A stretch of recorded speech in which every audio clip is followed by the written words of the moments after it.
India's intelligence agencies and the Indian state need to learn from Israel's intelligence failures, which led to Hamas's terrible attack on Israeli soil. How should Israel prepare now to ensure that such a thing never happens again? And what are the lessons intelligence agencies in India and the rest of the world need to learn to take on an enemy like the Hamas? That global conversation is my top focus on the Newstrack.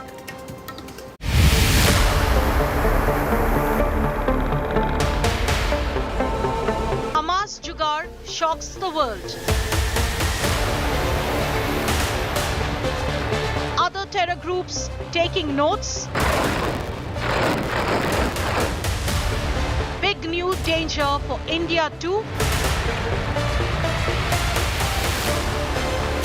India aware of paraglider jihad. Beginning a brand new threat.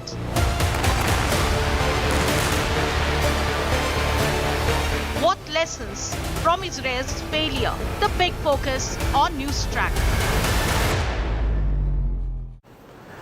Gaza may be under siege, but Hamas continues to rain fire on southern Israel. The big question that's still puzzling the world: why couldn't Israel anticipate an attack of this nature? Open source intelligence imagery and geolocation of Hamas videos shows the Hamas had set up mock Israeli settlements in Gaza just a few kilometers away from the Israeli border. This triggers a massive new challenge for the world. Ankit Kumar from the India Today Open Source Intelligence team with our lead story.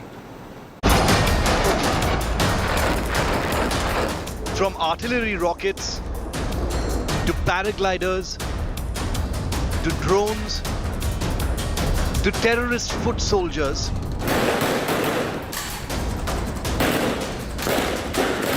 the tactics of the Hamas terrorist group have exploded upon the world, and none of it could be orchestrated without rigorous planning. Geolocation of video footage released by the Hamas in the aftermath of the attacks on October the 7th shows the terror group had set up mock Israeli settlements in Gaza, known as the world's largest open prison, within just a few kilometers from the Israeli border. The groundwork for these preparations started sometime in 2020 with land clearing and the creation of a flat surface for the powered paraglider rehearsals. They were conducted openly, using commercial flying equipment easily accessible in Israel and Europe. Hamas operatives would practice takeoff from this space situated roughly 3.5 kilometers from the Egyptian border to the south and would land at a location 800 meters away. The landing site had mock-ups for target practice, small buildings that looked like security outposts, and walls marked with the Israeli symbol, the Star of David.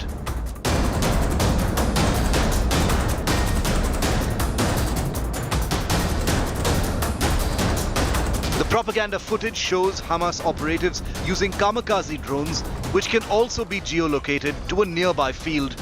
These should have been virtually impossible to escape the notice of any intelligence agency, particularly one as advanced as Israel's. The Hamas leadership's strike weapon is the Al-Qassam rocket.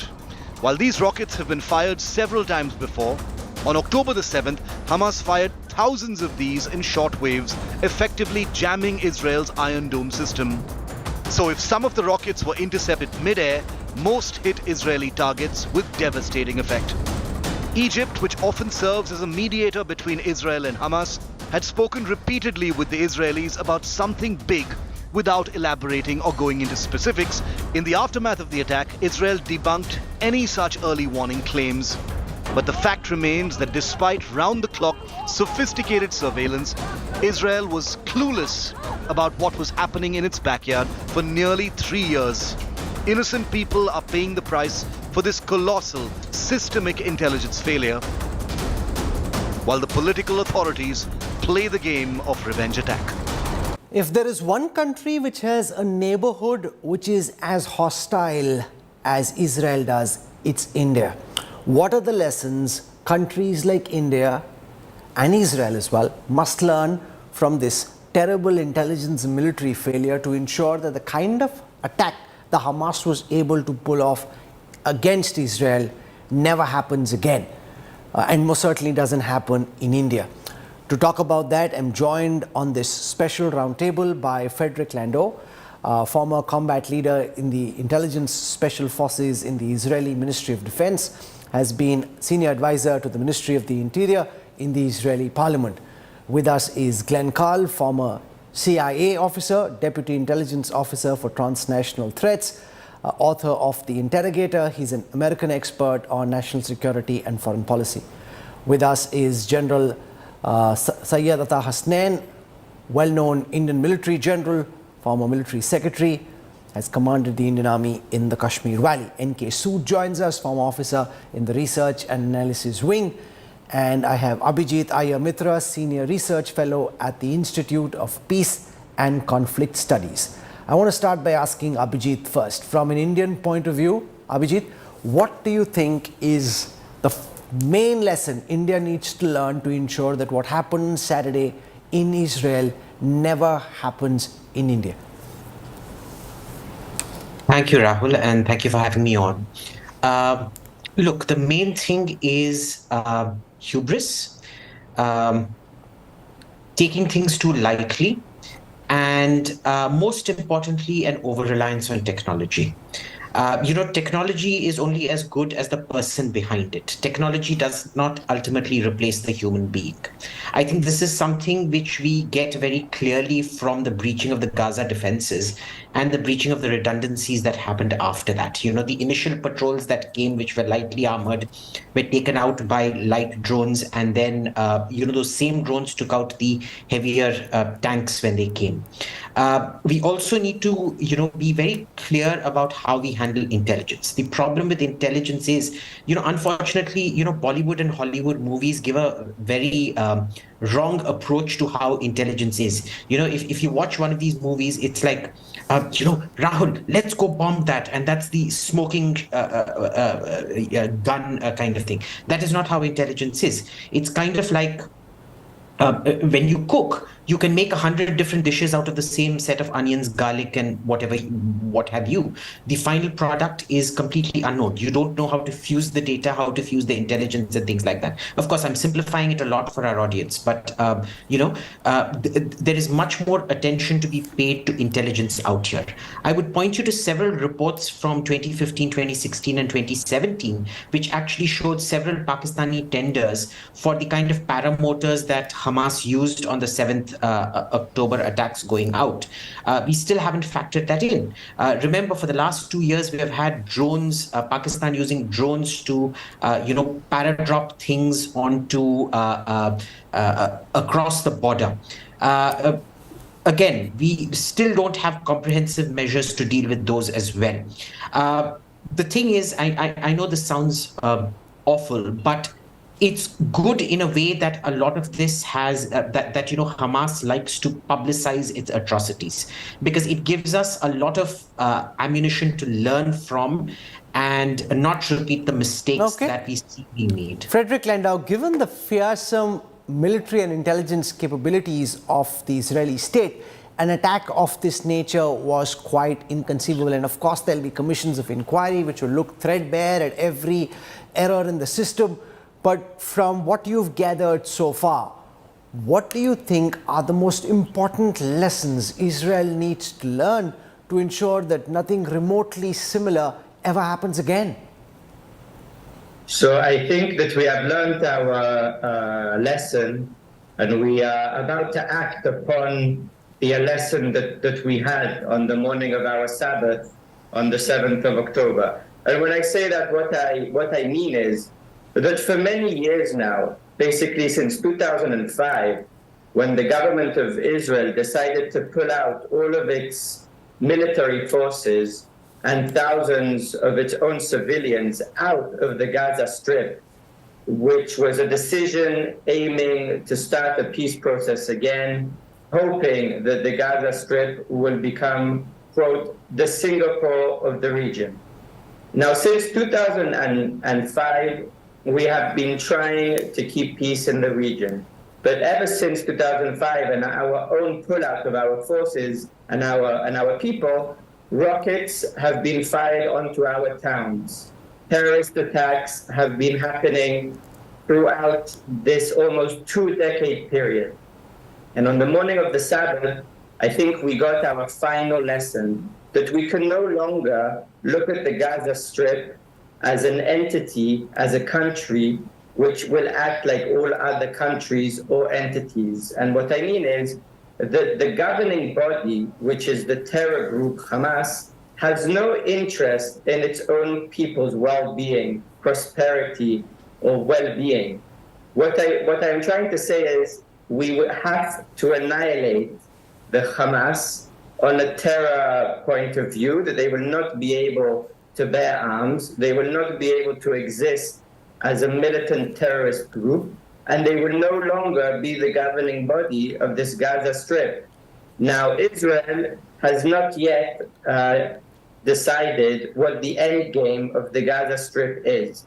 But what we do know, that it can no longer be a base for this terrorist organization, which is mimicking ISIS and being funded and armed by the Iranian regime. They must be dismantled. They must be part of history. The same way that the world defeated ISIS, we will do the same to the Hamas. General Hasnain, you've fought terror groups in India.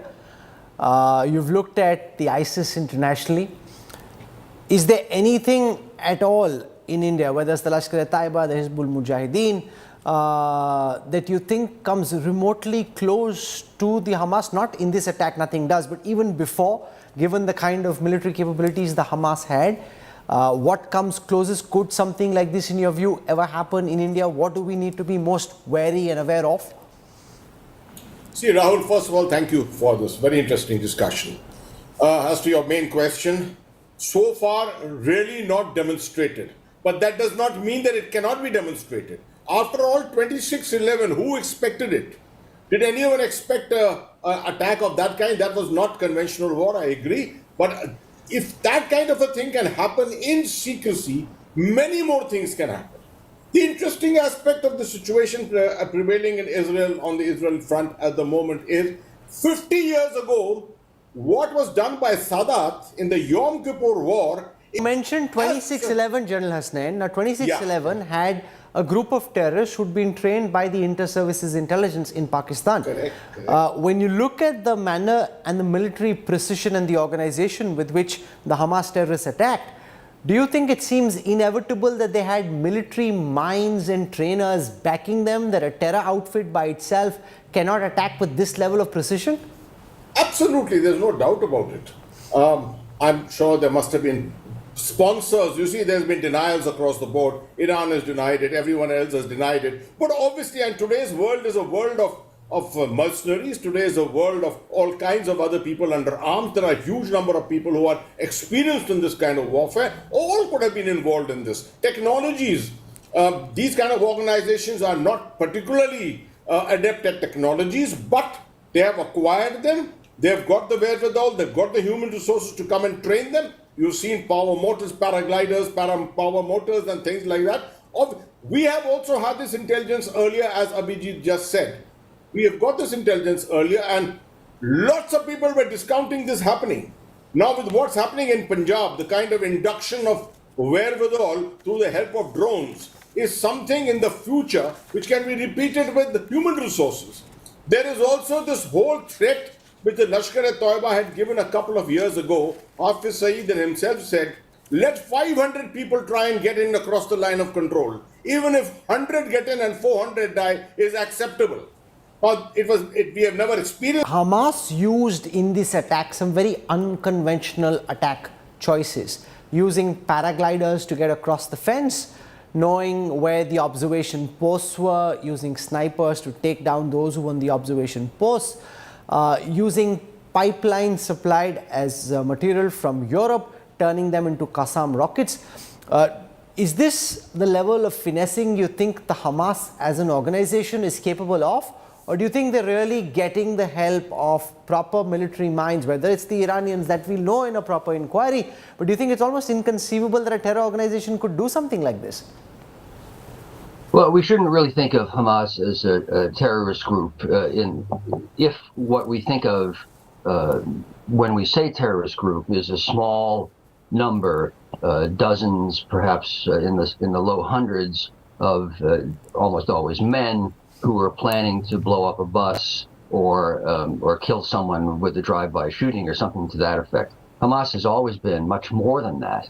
It engages in terrorism. That's a component of what Hamas does, but it's also a governmental de facto leadership, a political leadership, a social organization, and a philosophical movement. I put that in brackets too.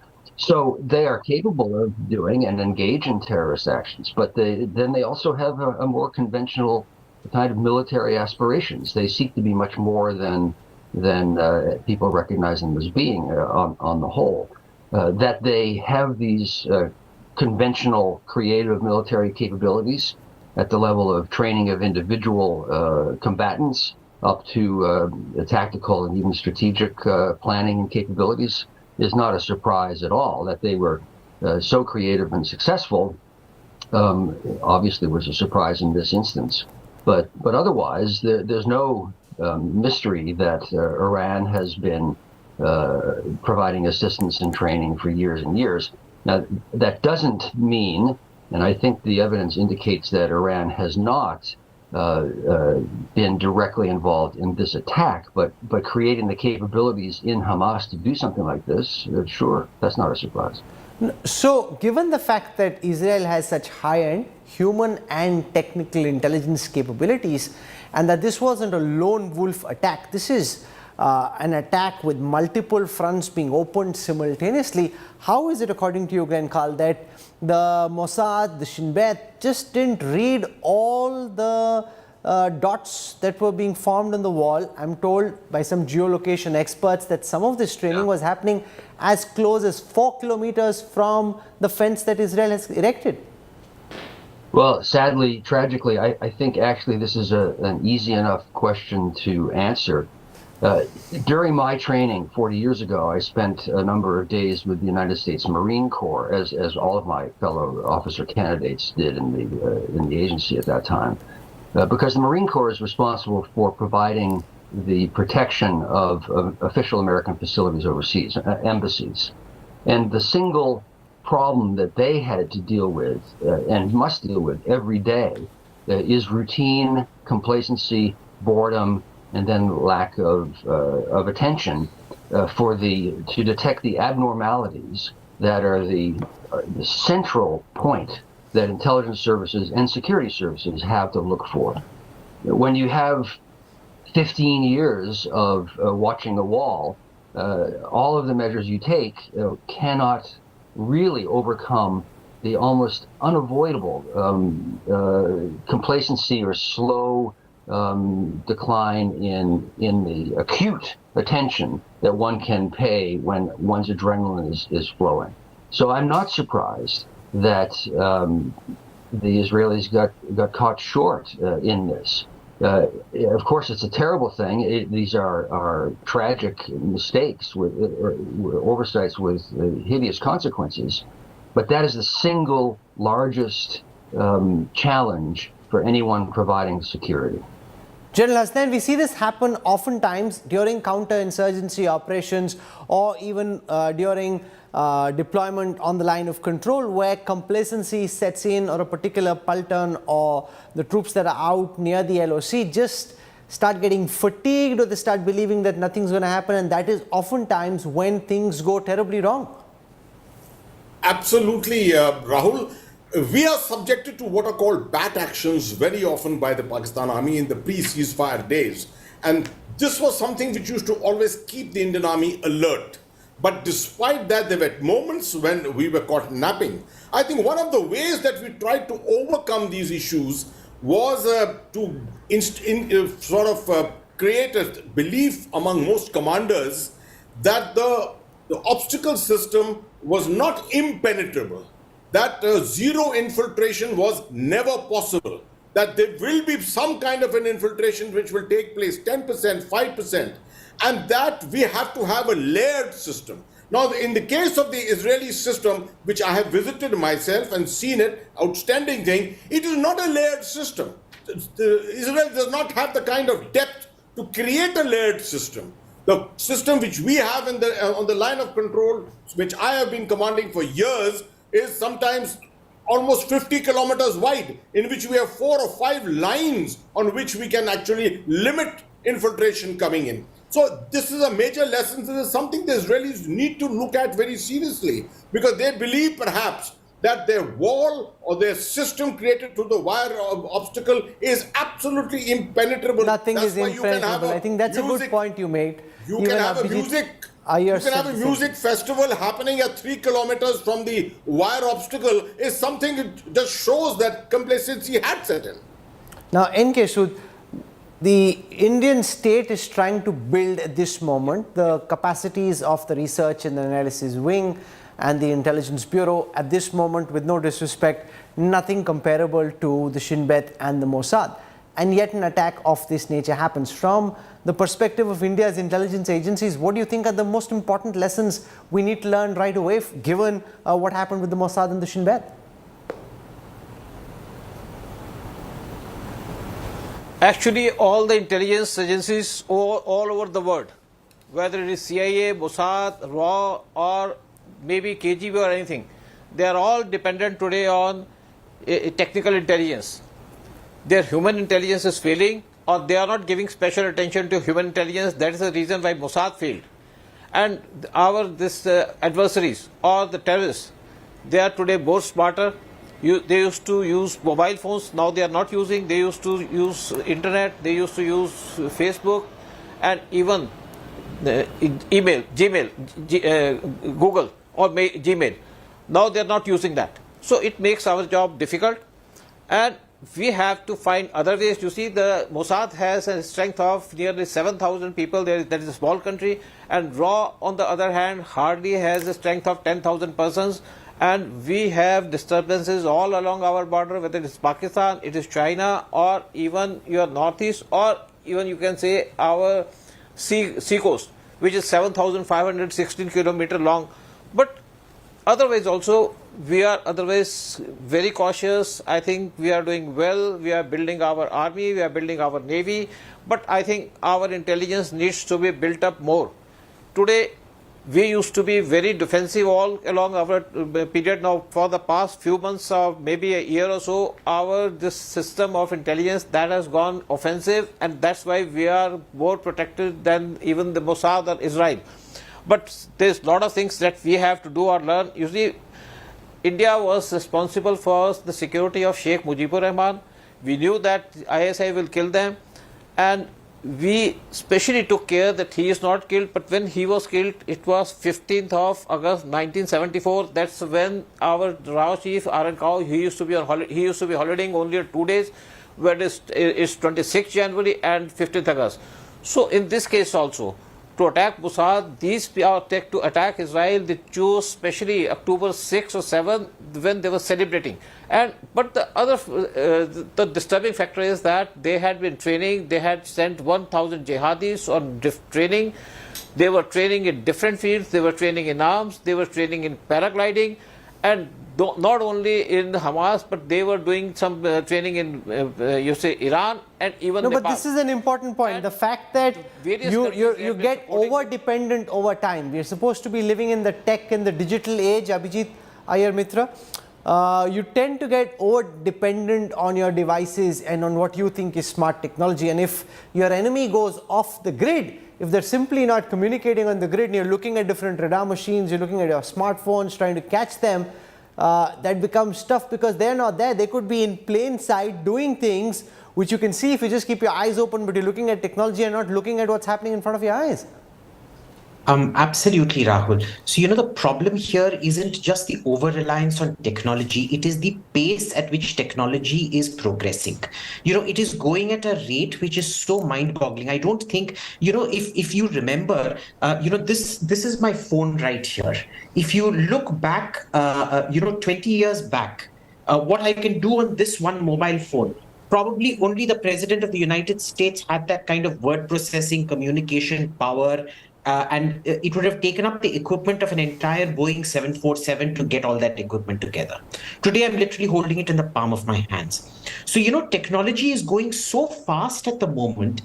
Even the Israelis, for all their technological prowess, and they're a very tech-savvy country that focuses on subsystems, not on main systems, and subsystems innovations actually goes faster than systems innovations. In spite of that, in spite of seeing all the use of commercial drones like DJI and Parrot in Ukraine, they still did not factor in all of this. I think with new technology, the problem is your enemy outpaces you and they think differently much, much quicker than you do. This is one problem. The second problem is, to add to what General Hasnain said, where Israel doesn't have depth. So what they do is they combine multiple different kinds of sensors and fuse the imagery, or rather the product. So for example, there will be motion sensors, there will be infrared cameras, there will be ground radars and things like that to detect ingress happening. And the fences are electric so that when they're cut, it sends off a signal. They use this kind of fusion in the hope that their defenses will hold. Then the second redundancy is the light armored vehicles, the first patrols and things that come in. The third redundancy is the tanks and things that come in. That is how they view multiple lines differently, not in terms of space, but in terms of responses. The problem that we realize is, at least from the initial reports coming in, that the entire Southern Command had actually clustered at one place, which was one of the first places overrun. So it was almost a kind of a decapitation strike in a sense, where the command structure had been removed very early on in the conflict, which is why you will see that, when those horrible videos, we've all seen them from the Hamas channels, when they're going in and killing soldiers in military garrisons like Nahal Oz and places like that, the soldiers are in a state of unrest. They're in their underwear. They don't know what's happening. They're disoriented. They have no idea what happened. And I don't think they even realized, when a message goes out, infiltration has happened, get ready to fight it. The scale of this was unprecedented. Nobody could have imagined a scale like this. At some point, a mistake should be predictable with the benefit of hindsight. I think in this particular mistake, the scale of it is so great that even with the benefit of hindsight, we can safely say it was kind of unpredictable.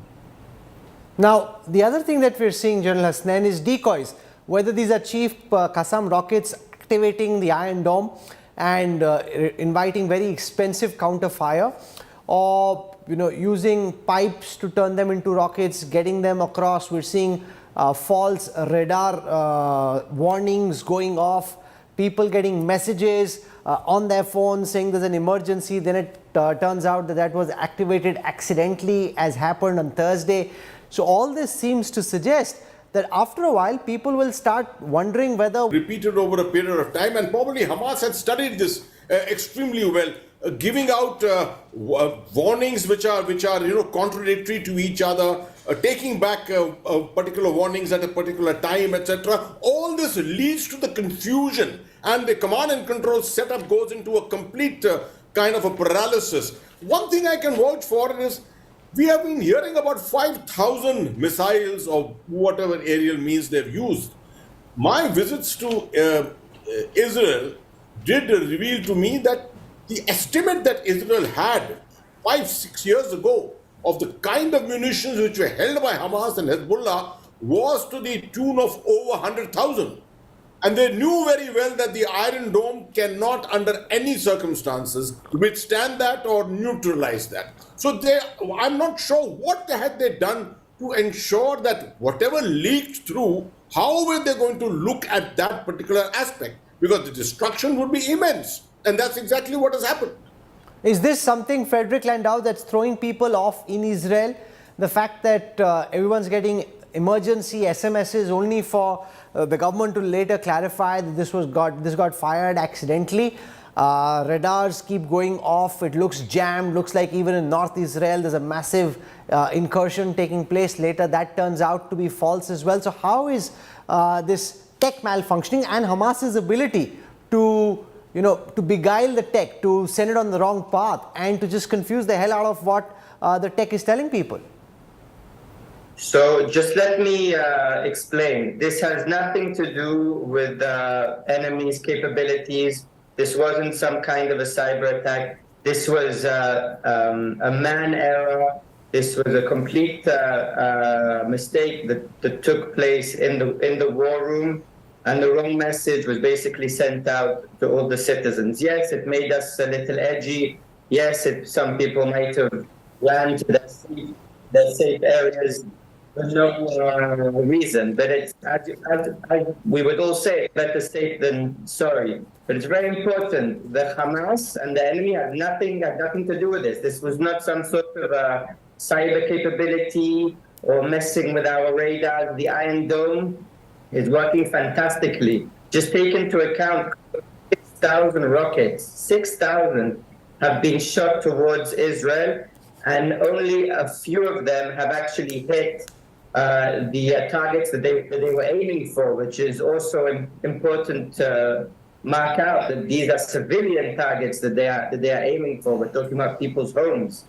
So the Iron Dome is working very well, but it is of course not the only answer, and we will have to go onto the offense to make sure that these incidents no longer happen. But to try and give credit to the enemy for playing with our systems through cyber or otherwise is just fake. Okay, so you're calling this a human error, nothing to do with the Hamas, just somebody reacting in the wrong fashion. Glenn Carl, what can this attack potentially do to the psyche of the Israeli nation? Never imagined that an attack of this nature on Jewish people, on Jewish land would be possible. And the fact that now people are probably overreacting in panic, pressing off buttons, sending off emergency messages which aren't true, which again is a consequence or a side effect of the attack last weekend. So again, well, I think any people is I might not be the ideal person or the single best person to assess the Israeli psyche, but reasonably so.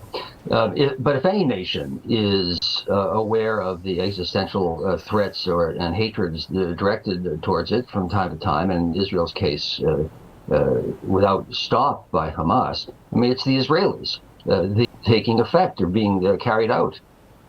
So on the psyche, I don't think there's a change in awareness of some of the threats. There might now be unfortunately, the human inclination to respond excessively to a hideous series of acts, as the United States did after 9/11. The United States needed to respond, but our response created its problems themselves. Our response did. Similarly, Israel has a terrible dilemma now. As our colleague just said, they need to address the threat from Hamas. But how do you do that without actually exacerbating the problem and creating terrible strife for Israelis and for Palestinians? No one has come up with a solution to this in decades. General Hasnain, you've got the challenge of the Hamas, and the Israelis have launched an all-out assault against the Hamas, and the idea is to finish the Hamas off forever in every form and shape. There's also the Hezbollah in the West Bank, and the concern that if the Hezbollah were to get involved, given the fact that they're a more formidable military force than the Hamas, how could that potentially impact the nature of this conflict? If you were a military man in charge in Israel, how would you be looking at the threat posed by the Hezbollah and the fact that there's been some firing between Israel and Syria? There's been some firing between the Hezbollah, firing mortars, the Israelis responding with artillery fire. How do you see that play out? Thank you. Very good question indeed. I have visited the northern front of Israel, the Israel-Lebanese border, and I do consider that particular border to be of even greater importance than the southern border in Gaza. Gaza is a small border comparatively, and if whatever Israel has to do in terms of response and reaction doesn't require a very large force. I only hope that Israel is not overreacting, bringing in too many forces down south, because actually a balanced disposition is very, very important at this particular time. If you denude your north, if you lessen your forces in the north, the temptation of Hezbollah will be very much there. And we know that there is a common sponsor for all these organizations. So there's always believe, continue to believe, I would advise Israel that something from the Hezbollah, something from the northern borders can very well accrue in the manner it happened in 2006. And in 2006, there were many, many lessons to learn from that. In addition, I would also say one more thing as to your earlier question which you asked. The response in the psyche of the Israeli forces and the Israeli people. I think if you go back to 1973, the response by General Sharon and going between the two armies and getting to the highway to Cairo was something which was so innovative, which has never been tried out perhaps by anyone ever in the history of warfare. Now, that's the kind of thing which the Israeli armed forces are known for. And you can expect that something very innovative, which we haven't thought about, will probably emerge in the near future, even as this war pans out. What could that be? Frederick Landau, what would you be most concerned about at this moment? Do you think there's a bright chance that the Hezbollah could get involved? How is Israel likely to deal with having to deal with the Hamas in Gaza, having to deal with the Hezbollah, and potentially even Syria? So just to come upon the General's comments, we have, of course, fortified our southern borders, but our northern border is extremely fortified now, especially that we are not interested in a second surprise attack. Back in 2006, we had our second Lebanon war. We know, sadly, Lebanon very well. We know Hezbollah very well. But I think that a more worrying scenario would see a more active role taken by Iran. I don't think at this point Hezbollah are going to be active, but they are going to allow the Hamas Lebanese faction continue to shoot from the Lebanese border. But this is, I am sure, something that we can handle. But Israel, it is absolutely right, is trying at all costs to stop the option of a two-front war. And we, of course, want to focus on the current problem, which is the southern border and the dismantling of Hamas. Mr. Sood, we've seen over the last several months several enemies of the Indian state being assassinated in mysterious circumstances. We had, one killing just yesterday, a Lashkar terrorist in Pakistan-occupied Kashmir. We've had some of the masterminds of the hijacking of IC-814 being taken down. Pakistan and the ISI calling that a terrorist attack. Is that something that you think India should be wary of, the fact that there have now been multiple such instances of terrorists who are on India's most wanted list being killed in POK, and the potential of the ISI or some of these terror outfits wanting to strike back? You see, the ISI had been disturbing India, Pakistan has been disturbing India for the past 40 years. And I think now our friends sitting in Pakistan are neutralizing our enemies. This is the kind of situation that we have to follow. This is the kind of the operations that we should be more aggressively following. And this is the kind of actions that we should take. We should not wait, like Israel, that when they come, we will see.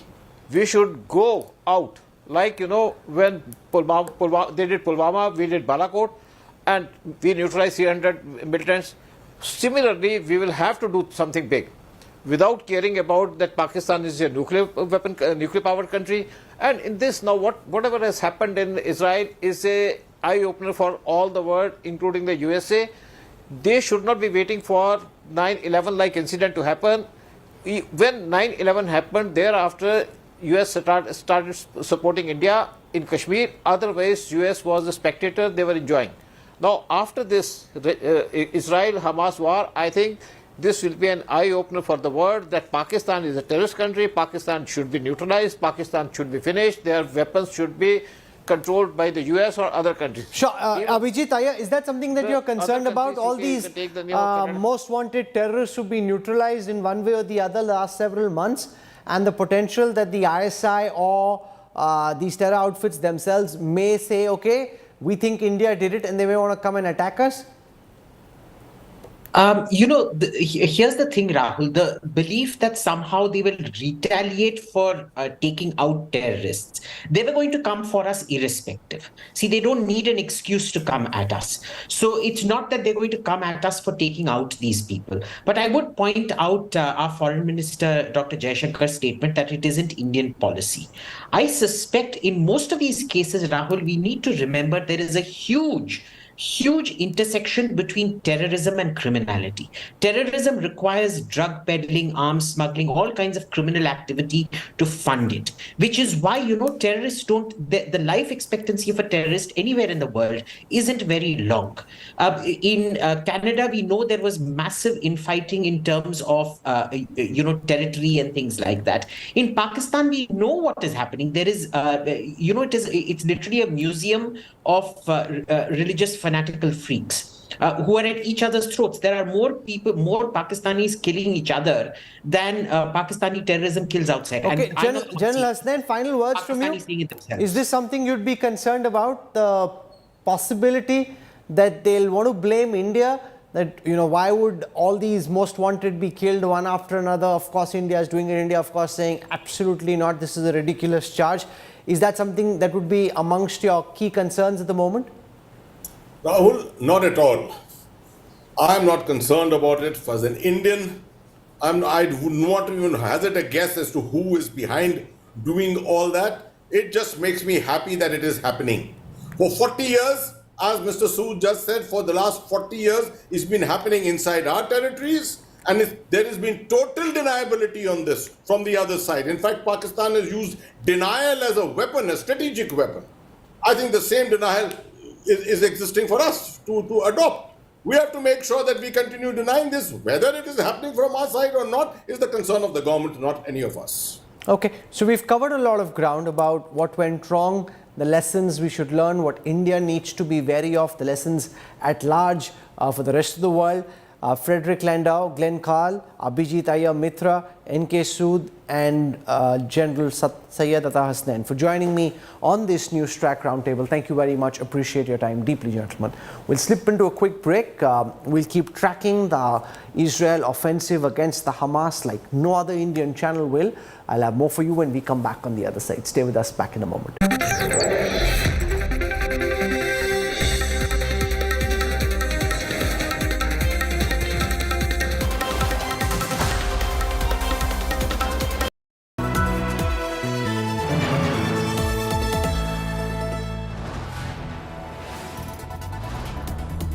You are watching India Today, powered by Finest, Be Sustainable Change, a BNP Group company.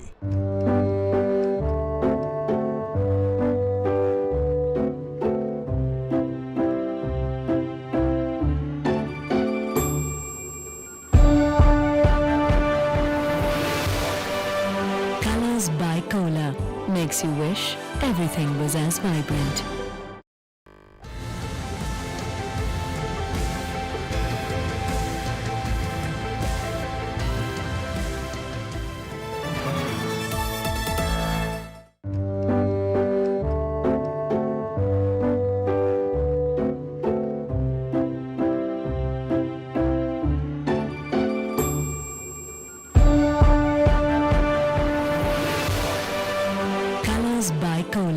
Makes you wish everything was as vibrant.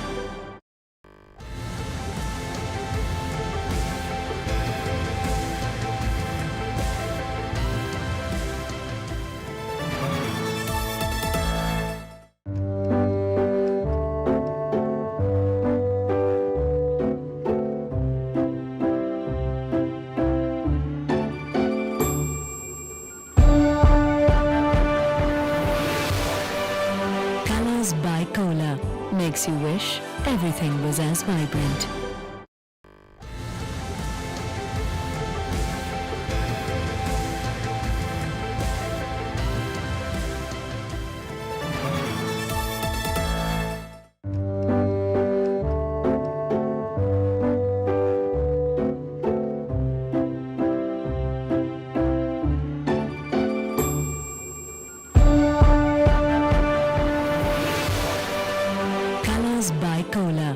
makes you wish everything was as vibrant.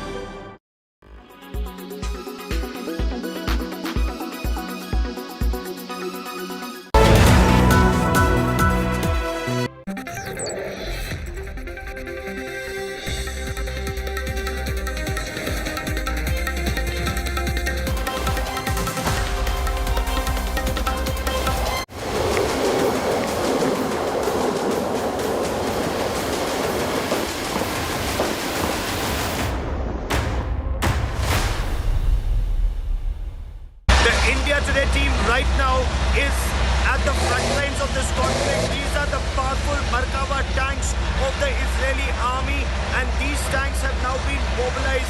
We are right at the front lines. Watch around me as the howitzers, the tanks and the infantry combat vehicles of the Israeli army are all slowly getting mobilized, and all of it is happening right here with the flags of the Israeli army. These soldiers are now prepared. The mobilization has already taken place and the forces are now moving forward. Their deployment, their locations constantly being changed, and an element of surprise is taking on. They are moving forward very, very quickly. Very capable tanks and very rapidly, and as you can see, these tanks are going very quickly to launch its intensified. Some tanks in the Israeli army that are now being mobilized from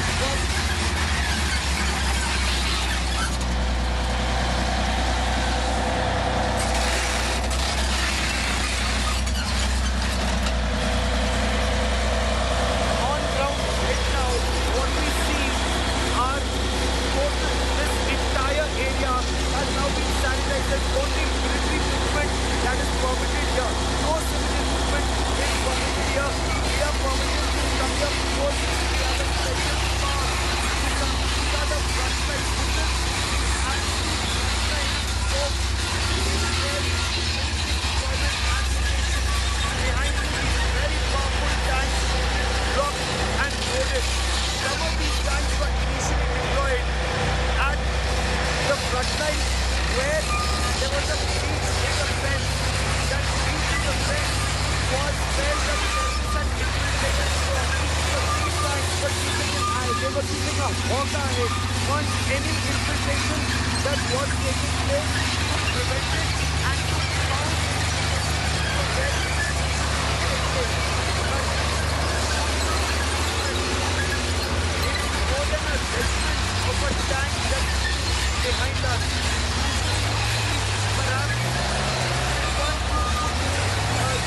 Perhaps 10 tanks more, but in this case we counted a large number of tanks, more than a regiment that has gone in, and towards the front line. So we are not very far from this movement. You can very clearly make out that these tanks are moving in big numbers to be able to dominate the area where they're deployed. Just a short while back, we also saw movement. We were reporting on the movement of infantry combat vehicles in this area. I want to show you how these tanks are moving all along this area. So anytime now, the moment those instructions are given, Israeli forces will move in. India Today is right at the front lines of this battle in West Asia, getting you the latest reports. We were the first to show you how air attacks were intensifying, how artillery was pounding Hamas bases, how armor was moving forward, and now how these infantry combat vehicles, and behind them the special forces locked and loaded, ready to go and decimate the Hamas terror. Israel's Prime Minister Benjamin Netanyahu and the army chief, they've both been very clear. This country is on the same page with one objective. That one objective is to completely decimate the Hamas and ensure that Gaza Strip can never be used to launch terror attacks on this part of Israel. The southernmost part of Israel remains most vulnerable. But despite all this movement, despite the air attacks and the artillery pounding, ground troops will have to go in, because even now Hamas retains the capacity to strike. Rocket attacks have been happening inside Israel. Even yesterday, till very late at night, we were near Sridot and rocket attacks were happening, though the Iron Dome was able to interdict and destroy most of the incoming rockets in the sky itself. But a couple of rockets did fall, one close to a hospital, one on the road, harmlessly, but at the same time, the threat of rocket attacks still remains. We've been speaking for the past half an hour, and even before we got here, the armor movement was happening. Mechanized infantry columns have been moving, the special forces have been moving, the ground forces have been moving, and all in full public play. It just shows how massive is Israel's response going to be. One of the officers we spoke to told us that this is the fastest ever mobilization in the history of Israel, with 300,000 soldiers, with 3 lakh soldiers being mobilized in a couple of days, battle ready, locked and loaded and ready to go. That's exactly what Israel intends to do. This is day 7 of the deadly terror attack launched by Hamas, in which 1,200 people were massacred, more than 1,200, and more than 3,000 injured. Israel is still counting its losses, but resolute in its will and decision to decimate Hamas and ensure that the Gaza Strip no longer poses a threat. Hamas no longer poses a threat to people living in this part of Israel. Gaurav Sawant in southern Israel for India Today.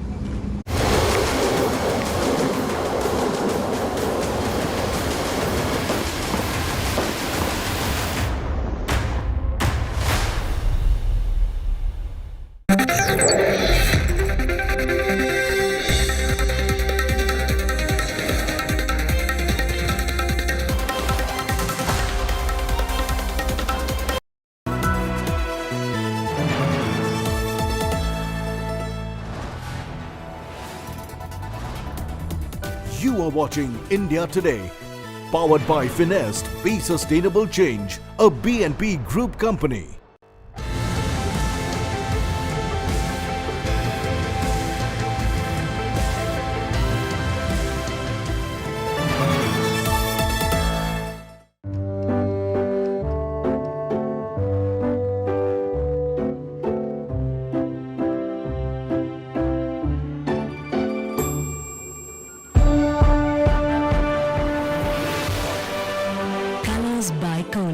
Makes you wish everything was as vibrant.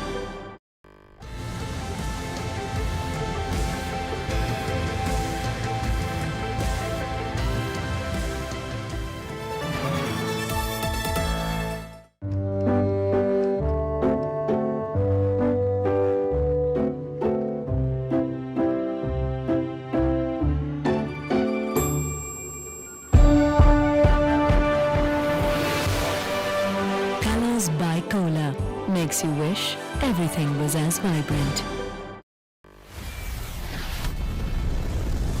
Again you hear another blast. You just heard those sounds of the blast. The focus of the Israeli army is on the Gaza. It's terrifying. We lost everything. The situation here remains extremely tense.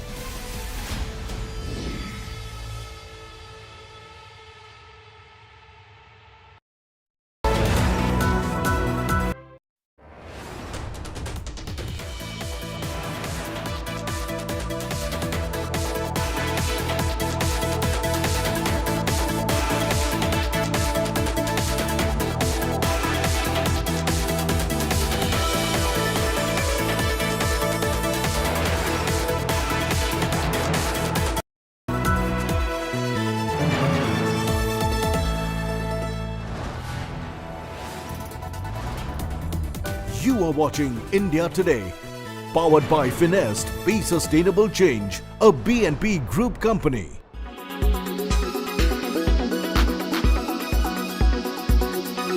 Bharat दशकों से cross border terrorism का सामना कर रहा है। आतंकवादियों ने भारत में हजारों निर्दोषों की जान ली है। संसद के नए भवन के पास ही आपको भारत की पुरानी संसद भी दिखाई देगी। करीब 20 साल पहले आतंकवादियों ने हमारी संसद को भी निशाना बनाया था। टेररिज्म की परिभाषा को लेकर आम सहमति ना बन पाना, ये बहुत दुखद है। आज भी यूनाइटेड नेशंस में international convention on combating terrorism consensus का इंतजार कर रहा है। कॉन्फ्लिक्ट्स और कन्फ्रंटेशन से आज दुनिया संकटों से जूझ रही है। इन संकटों से भरी दुनिया किसी के भी हित में नहीं है। मानवता के सामने जो बड़ी चुनौतियां हैं, उनका समाधान एक बटी हुई दुनिया नहीं दे सकती।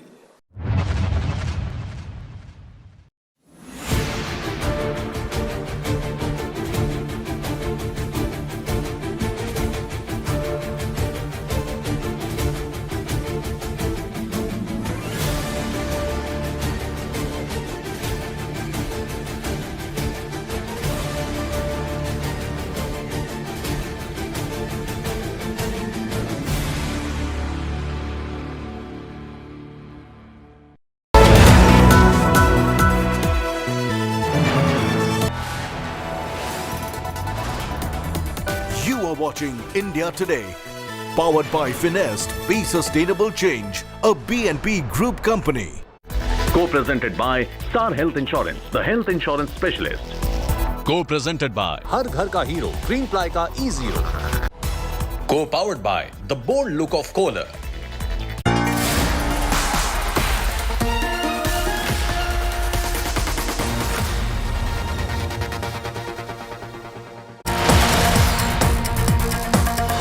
The headlines at this hour: Israel tanks move towards Gaza as it prepares for an expected ground assault.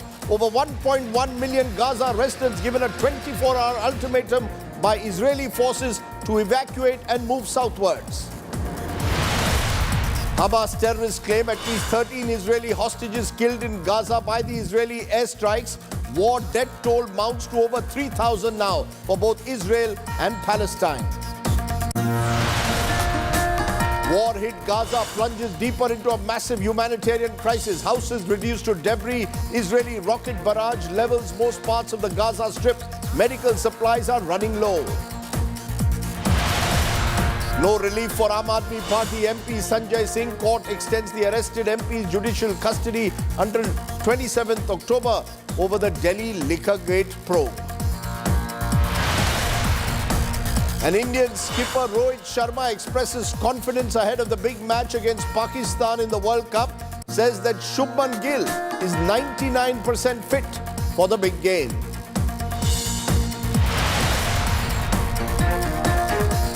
We've seen everything tonight. Who would have believed that this game would have as sensational a twist as this one? World's greatest sports rivalry.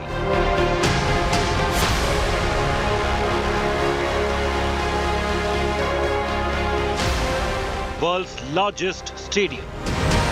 It's a mishit. The catch is taken. Got in. What a delivery. And Pakistan lose another batter. Cricket's biggest stage.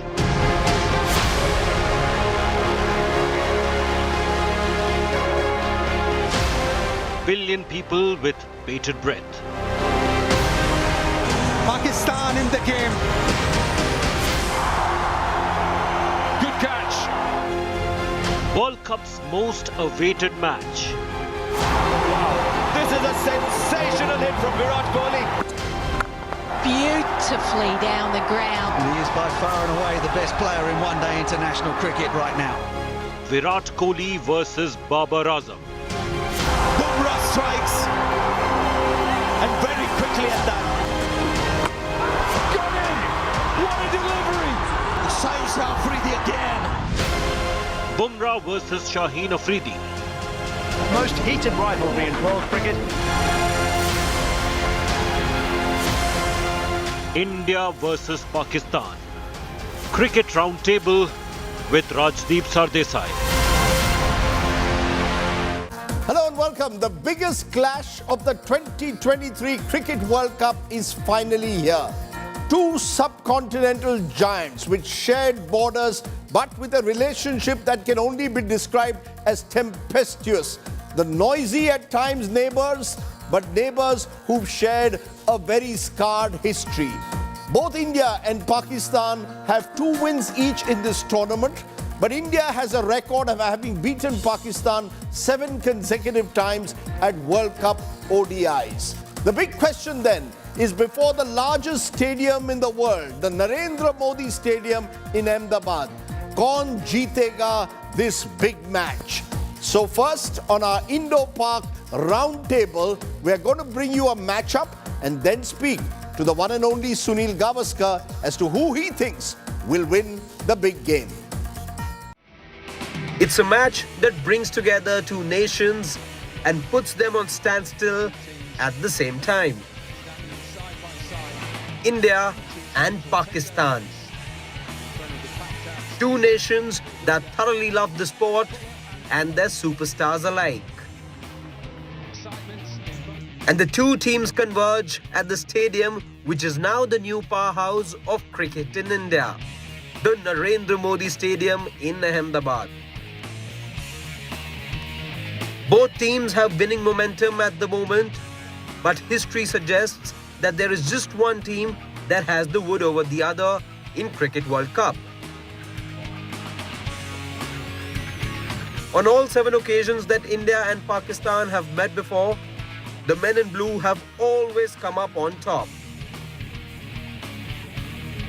The Pakistan team may face the burden of history, but skipper Babar Azam remains confident about his lads. देखिए मेरा मानना है कि जो पास में जो गुजर गया उस पर ज़्यादा मैं फोकस करता नहीं हूँ और कोशिश करता हूँ कि जो आने वाली चीज़ है उस पर फोकस किया जाए. ऐसे रिकॉर्ड्स बनते हैं टूटने के लिए और कोशिश करते हैं कि इसको ब्रेक किया जाए.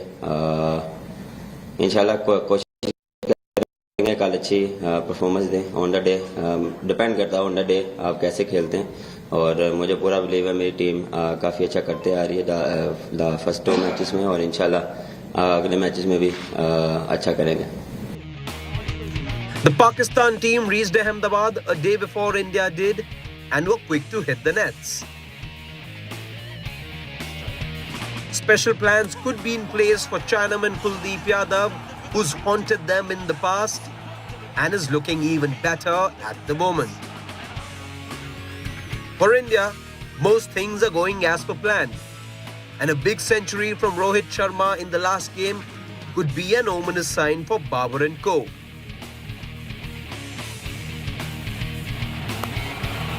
He smashed a brilliant 140 against them in 2019, and putting the brakes on him will be Pakistan's top agenda. दोनों टीम इवनली स्टार्ट करेंगे. आई डोंट थिंक कि कोई फेवरेट है कोई अंडरडॉग है. दोनों team equally before they go into the game equally दोनों team equal है. Just about handling the pressure, dictating terms on your own way, all this things matter. तो I think हमारे लिए ये चीज ज्यादा जरूरी है कि हम गेम के अंदर कैसे जा रहे हैं, चाहे पहला बॉलिंग हो या पहला बैटिंग हो, हम शुरुआत कैसे कर रहे हैं. And then carrying that forward, carrying that momentum forward is something that is crucial. While Shubman Gill has been missing of late, he may be seen in action in Ahmedabad. 99% he is available. 99% he is available. With the fans behind their back, India go in as firm favourites. Pakistan have the resources, but will have to do something special to get the better of India. Sports Bureau, India Today. So, kaun jeetega Indo-Pak encounter at the Narendra Modi Stadium in Ahmedabad? That's the question I posed to the one and only Sunil Gavaskar. Listen in.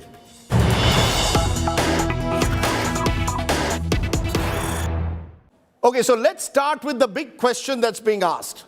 Who will win the matchup between India and Pakistan? Joining me now is the one and only legendary Sunil Gavaskar. Join me. Appreciate your joining us. Veteran of many an Indo-Pak battle over the years.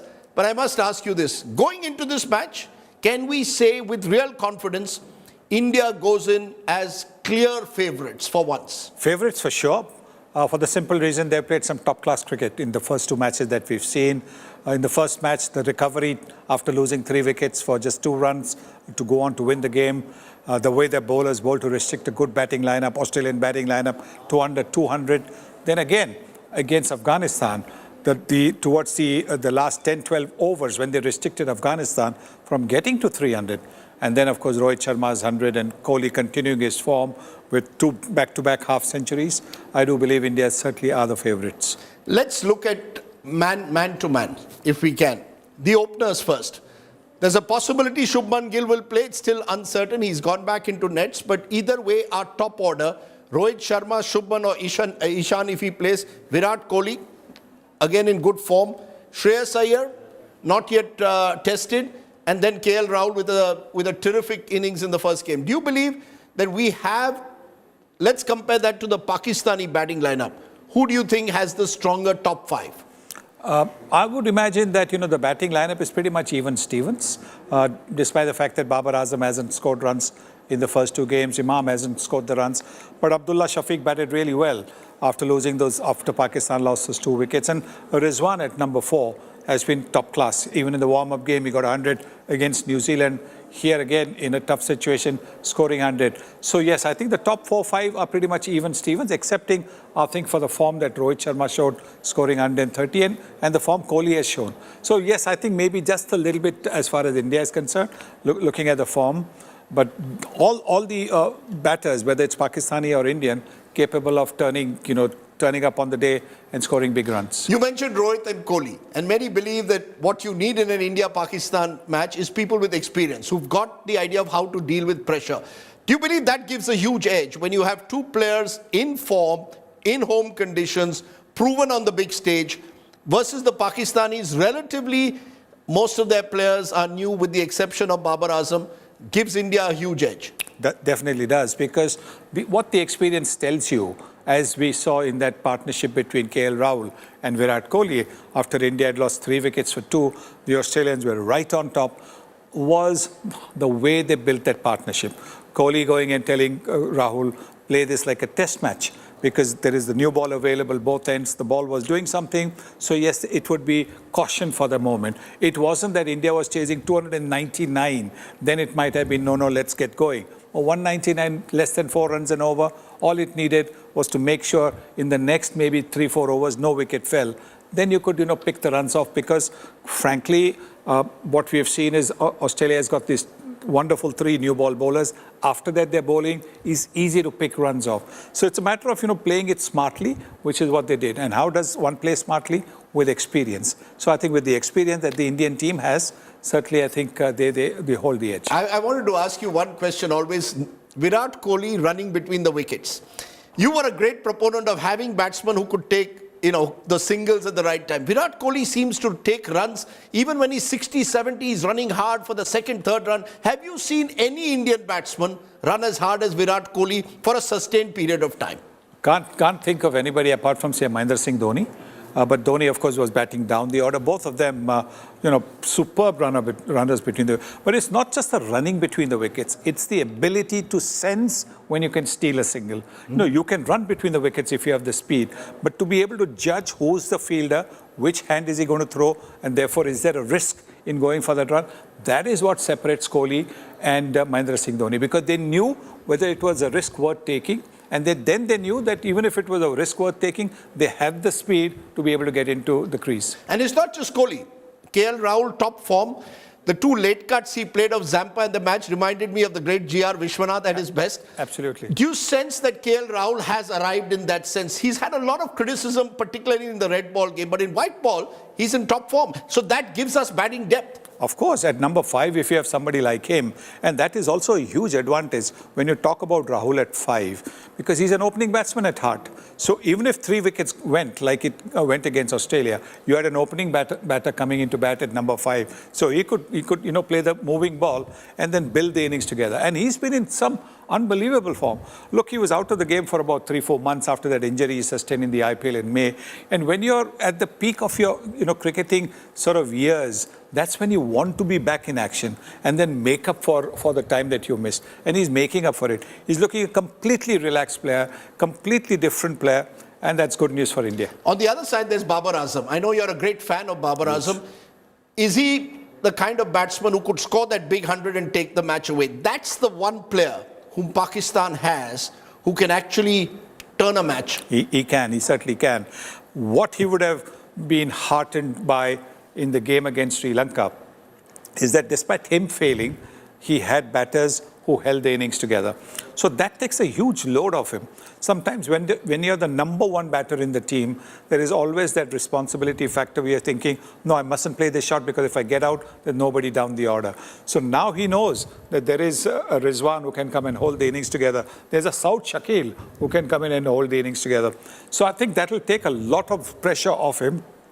And he might be the man that could be the big run scorer against India. That's the batsman, the bowlers. You've got Shaheen Shah Afridi, Haris Rauf and Hassan Ali as their 3-pronged pace attack. Bumrah, Siraj and possibly a Shami. Would you play him in a big match like Pakistan? Do you go all out with your 3 fast bowlers or do you stick to what we did against the Australians, play 3 spinners, Ashwin, Jadeja and Kuldeep? I would pick Ashwin for the simple reason that there's Saud Shakil in the middle order. Now, he's been really the kind of player who's taken Pakistan from a situation where, dire situation to a safer situation. He's the guy that you need a clever bowler against. I'm not saying just because he's an off-spinner who'll turn the ball, against the left-hander. Ashwin is clever. Ashwin tests you mentally as well. And I would want to have him in the team because he can then keep the pressure and, if needed, at number 8, can give you those 20, 30 runs and have a partnership of 40 that can make a difference. So you're saying play your 3 spinners, go with the 11 virtually that you went with against Australia, but the fast bowlers, do you sense that is, Pakistan always played with their pace attack as their strength. Haris Rauf is a very impressive bowler, seems to have that old Pakistani jigger in him. Shaheen Shah Afridi slightly off form. Would you say for once, we are going into this match, Siraj Bumrah versus Shaheen Shah Afridi, Hassan Ali, possibly Haris Rauf, as actually the better pace attack as well, which is rare. I mean, India has had a tremendous new ball attack for the last several years. And Bumrah coming back in the team has been a huge plus because he's now developed the late outswinger. He had the outswinger, but basically it was more in England than anywhere else. Now he's getting the ball to move away on Indian pitches. Look at the wickets he got in both these games. In the initial overs, with the new ball, he's got the outswinger going and got the batters out. So he certainly is a big threat, possibly a bigger threat than the names that you mentioned. Haris Rauf, yes, he's got the speed, but it's the speed with which he's going off the bat at the moment. He's going for plenty. So that'll be a worry. Shaheen Shah Afridi hasn't quite got his rhythm. Hassan Ali will be there at you because, again, he's an experienced bowler. So he'll be there at you. But in terms of being a threat, the threat doesn't seem to be as much as if they were playing in, say, England, where there would be a lot more help for their bowlers. In fact, since we are playing in India, 120,000 people, probably 119,900 will be Indians and about 100 Pakistanis. Does that give us a huge edge, or does that put extra pressure playing at home? No, it gives you a huge edge because, that kind of support is unbelievable. Yes, what will happen is that there will be just a little bit of pressure when you're just walking in. But at the same time, when you walk in, you realize that everybody is for you. That is just going to ease the pressure on you. You realize that the pressure is going to be on the opposition. So you're saying home conditions actually make because this has been, the last 3 World Cups, Mr. Gavaskar, has been won by the home team. Do you believe that, therefore, it works both ways? You have extra pressure, expectations, but also knowledge of the conditions. That will make a huge difference. Absolutely, because you know what the pitch is going to do. You know what kind of dew there might be, because this is going to be a day-night game. So you know what kind of dew. Is it going to be a heavy dew, which will make a difference to your spinners gripping the ball, or even the fielders gripping the ball and throwing? Or is it just going to be light dew where you can manage? So that how does that happen? Knowledge of home conditions. You also know which way the wind will be blowing, and so where do you keep, who bowls the 50th over, or who bowls that crucial 49th or the 50th over. So all those factors make a big difference, and that's why home advantage is what you got to capitalize on. It's India versus Pakistan. I want to take you back in nostalgia. Your favorite India-Pakistan moment as a player?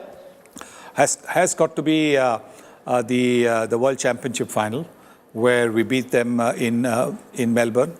To win the World Championship of Cricket trophy. That's got to be the best, because before that we hadn't played against Pakistan in a world encounter. We would always be in different groups and we wouldn't qualify. But you had great friendships with the Pakistani cricketers off the field. So is there the pressure on the team when you're playing Pakistan, or once you're off the field, it's all very well? It's only on the field that the real battle takes place. On the field. Because, you're against anybody, not just Pakistan, anybody, you're playing for your country. So whatever friendship that is there you might have off the field, that just stays off the field. On the field, you're giving it everything. So no quarter given, no quarter asked for. Your favorite Pakistani cricketer? Well, there are several that I know. I would think that I'd like to think Zahir Abbas is somebody who I was part of the same team, rest of the world in Australia. So he and we have stayed friends for such a long time. So clearly, I think, yes, he would be the one now. I want to tell our young viewers, Gavaskar versus Imran Khan. That was the classic battle. Still remember it? Of course. If you ever meet Imran Khan, he's the one who gave you your skull cap, or told you to wear a skull cap, that any ball could injure you. That must have been special, you versus Imran. It was, because you knew you were playing against a world-class bowler who had pace, who could move the ball both ways. After he went to Australia in 1978 for the World Series cricket, then his action changed a little bit. From the chest-on bowler prior to 78, he suddenly became sideways on, and then, while he didn't quite get the outswinger, he was able to get the ball to at least straighten a little bit. So that made him even more dangerous. So 5 bouncers and over sometimes at you, but off the field you were friends. We were friends. I think we were friends because I think we hit off when he was qualifying for Worcester. And so India playing Worcester, we shared a lunch table together. Final, India to make the finals of this World Cup and win the World Cup. I know you said it's a bit of luck when we met last, but you think India can make the finals as of now? Could it be another India-Pakistan final? Possibly? Possibly, yes. I'm hoping it's an India to win the finals. I don't care who comes in from the other side, but India certainly has the team. India has the goods, and India look as if they have that fierce desire to bring the trophy home. Well, on that positive note, Mr. Gavaskar, wonderful to have you here with us, setting the stage for the India-Pakistan big match. The one and only Sunil Gavaskar joining us here on the Indo-Pak Cricket Roundtable.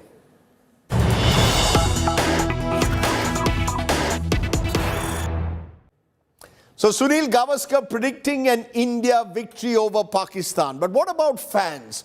Over the years, fans have added to the surround sound. Social media has added to the tensions that encircle an India-Pak encounter. Is it therefore, as some suggest, war without weapons? Take a look.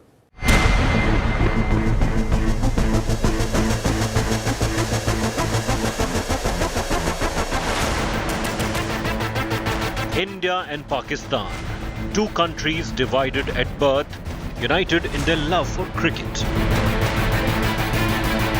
They have fought 4 wars, actually many more on the cricket field. India and Pakistani cricket fans are not ready to settle for anything but a win when they play the arch rivals. That makes India versus Pakistan the greatest rivalry in the world of sports. Every win and loss spills onto the streets. Television sets are broken.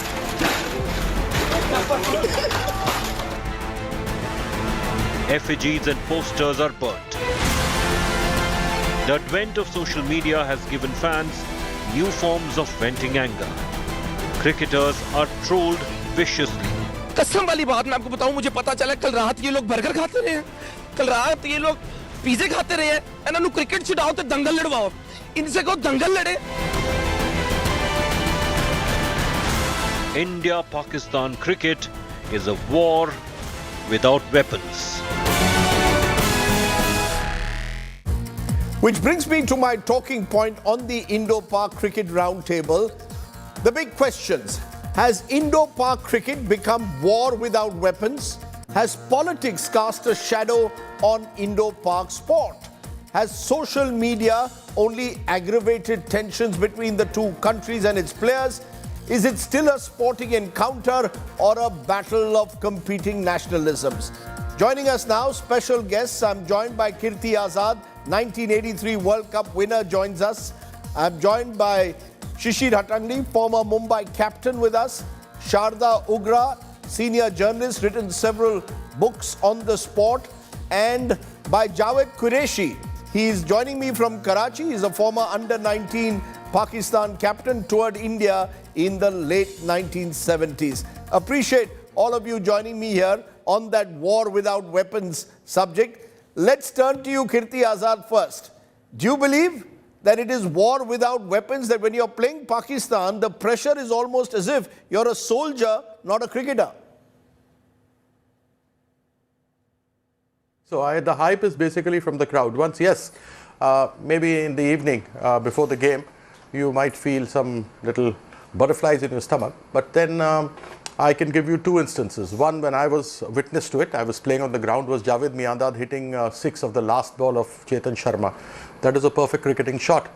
Virat Kohli withdrawing himself against Rahul and hitting him straight for a 6. So, you know, the pressure is more outside amongst the people. We have the pressure of when we are playing the bowler, not a Pakistani. We're bowling to a batsman, not to a Pakistani. So generally it is hyped up in such a way as if there is war going on. It's no war. It's a game of cricket that we play. But are you telling me there's no extra pressure? There is that the pressure of expectations doesn't weigh down on a player in any way? No, it does. It does. You play any game, there is pressure. Till you get your first run, there is a pressure. Till you middle the ball, there is a pressure. I mean, there is a pressure on the evening before on the eve of the game. There is. You got to perform. I mean, after all, it's your performance that will carry on with your career ahead of you. So it sure is. But if you hype it as much, oh, India and Pakistan, why? Because they're nasty neighbors. And obviously, when you have nasty neighbors, there are a lot of emotions come into people and they start talking about it. Yes, we feel the same. But then once you're on the field, once you're walking on the field, you have a bat in your hand and you're playing the ball, then all those pressure goes away. The pressure of the game is there, but the pressure of that India-Pakistan thing doesn't stay. It only, the pressure only comes if you have lost the game against Pakistan and your house is being stormed. That's an interesting way to look at it, what could happen after the match. But Javed Qureshi, you captained Pakistan under-19s against India when they came to India in the late 70s. Did you feel pressure, or do you believe it's all happened now? Now, because the surround sound is so much, the pressure is even greater. When I came to India in '79, there was absolutely no extra pressure. It was a game of cricket between 2 friendly teams. In fact, we came first from Sri Lanka, where the intensity was much more severe than it was in India. I think obviously things have happened since then. But I would just echo Kirti's point. I don't see this at all as a war. I just see this as a. In fact, I think this brings the countries together. The goodwill that cricket generates is incredible. I've seen so many positive stories about how our team was, welcomed in Hyderabad, how they're being welcomed in Ahmedabad. Yes, of course, it's high stakes because people do hype it up, but I don't see this as war. I really don't. I just think this brings out the best in people. It brings out the best in the players. And the players, they have a lot of regard for each other. There's a lot of respect for Indian cricketers going back 30 years, 40 years, and certainly even today. And I think it's vice versa. There's tremendous skills, respect for each other. So, I think this is just unnecessarily built up to be other than something that's quite wonderful. Shishir Adandi, you're there in Ahmedabad, and many believe that Ahmedabad, in a way, is, it'll be politically surcharged. It's the capital city of Gujarat, which is the Prime Minister's home state. The stadium is named Narendra Modi. There are very few Pakistanis who've been given visas, so it'll be completely dominated by Indian fans. Do you get a sense that there is a surround sound that you can't miss anymore when it comes to Indo-Pak cricket? Probably because we play with each other so infrequently at the moment. So, Rajdeep, let me take you back into history a bit. Some of the players before the partition happened in 1947 played for India, whether it was Abdul Hafiz Kardar or Amir Ilahi. They played for India and then they went on to play for Pakistan post 1952. And it starts from there that, how can you play for one country one day and then the other country the other day? There is an emotional quotient from history. There's also an emotional quotient about what happened in 65 and 71, and there was a bit of, there were no bilateral cricket till in the 78 series that we went to Pakistan. So I think, the surround sound is so large, and I can sense it now in Ahmedabad, sitting here, that, the roads are empty. Everybody is heading towards the Motera, the Narendra Modi Stadium, and what I can expect is cricket to be separated from what is happening outside the cricketing ground and the stadium. And this is about emotion, and this is about what's happening across the borders. But given a choice as a cricketer or a cricket lover at the moment, I just think that we need to focus on the game itself and what's happening within those 75 yards. I'm not sure people around will allow us to forget everything and just focus on the game. But I think rather than hyping up the surround sound, we should hype up the quality of cricket that is going to come in a day or two. Easier said than done, though, Sharda Ugra, isn't it? There was a book, War Minus the Shooting. Mike Marquez wrote it in 1996 when there was a World Cup held in the subcontinent. India, Pakistan, Sri Lanka actually jointly co-hosted it, something which is improbable at the moment. Given the political situation between the two countries, where even the high commissioners are no longer there in the two countries, they've been downgraded diplomatically. Do you get a sense that surround sound surely must pierce through any dressing room wall? The players are being asked. The original question that I posed to Kirti Azad, almost asked to perform as soldiers. Rajdeep, what you're saying that you said something about Indo-Pak sport. Has it been sort of taken over by politics or kind of kidnapped or whatever the word you want to choose? It's not Indo-Pak sport. Indo-Pak sport goes on by and large by itself under the radar. Sometimes there were no visas given for some Pakistani shooters to come here. Indo-Pak cricket is the thing that politics latches onto. And I agree with what Javed Saab is saying, that for cricketers, for real cricket fans, it means something else. What has happened, that this match is going to take place in Ahmedabad tomorrow, is a completely separate thing. It's not just any game because of the fact that the crowd, the background, all the rest of it. And hopefully the cricketers have been able to distance themselves from it. They're not taking in too much information that they need to. In the last, say, 10 years, social media has just become very toxic, and you're having these conversations. But if you speak to Indian fans on the street, do you want to see the Pakistani play? They say yes. Yesterday, there was Twitter feed going on. I'll say this very quickly, saying shame on BCCI, and they were comparing. They were saying that there was an attack in Kashmir, and 3 soldiers were killed, and they're saying so everyone tries to bring in this. They are conflating a cricket team of a country with the government. So I mean, I think as cricketers, I'll ask the cricketers here: would you like to be considered as representative of the party in power, not even government? I'm saying party in power. You may represent the Indian state, you may represent the country, the culture, the people, but you surely don't represent the party in power. And I don't think that pressure should be put on anyone, on any team, but it is being put both on the Indians and on the Pakistanis through social media, and it's very unfair. Social media is the word that was mentioned just now by you, Sharda, and I want to take that to you, Kirti Azad. When you were playing India-Pakistan cricket and you had a remarkable innings against the Pakistanis, I remember here in Delhi in the 1980s, there was no social media. Now look at what happens. You don't perform. Mohammad Shami had a bad match in 2021 against the Pakistanis. He was attacked. Even his religious identity was attacked, and many believed many of the tweets had come in from Pakistan to try and spread mischief. Now this is how social media works. So is there that extra pressure that comes because you are no longer in a bubble in your dressing room? You're constantly getting these echo sounds from social media. That's the unfortunate part. Because a player tries to do his best, you want to go ahead. I think there was a catch dropped by Arshdeep in one game against the Pakistanis, and the entire social media went against him. So, this is the unfortunate part. The unfortunate thing in the subcontinent is that, and especially in India, that we have the winning spirit, we don't have the sportsman spirit. If somebody plays better than you and wins, then you should appreciate it. But unfortunately, if something wrong goes somewhere, just even 1% of it, the social media goes all out against you.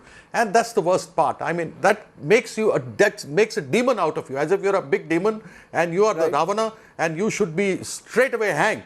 So it's unfortunate that you have a kind of a social media which is unfortunately trying to put pressure on the players.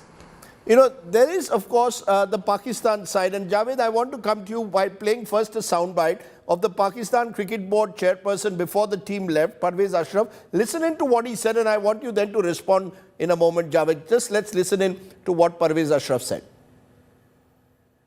मैं खाली पाकिस्तान की history में इतने पैसे कभी नहीं मिले जितने मैंने उनको दिए, क्योंकि मेरा मकसद एक ही था कि हमारे जितने प्लेयर्स हैं ये मोराल इनका अप होना चाहिए जब ये किसी दुश्मन मुल्क में या किसी जगह भी खेलने जाएं जहाँ कंपटीशन हो रहा है। जब वो किसी दुश्मन मुल्क में खेलने जाए, enemy country, is this how Pakistanis see this battle now, that we have to in a way fight a jung? And, this is not just now. Imran Khan, the famous Imran Khan, the great Imran Khan also once was quoted as suggesting that when he played India, it was almost like a jihad for Kashmir. Is there that factor or not? And are such words unfortunate, jihad, jung, that are used during such matches?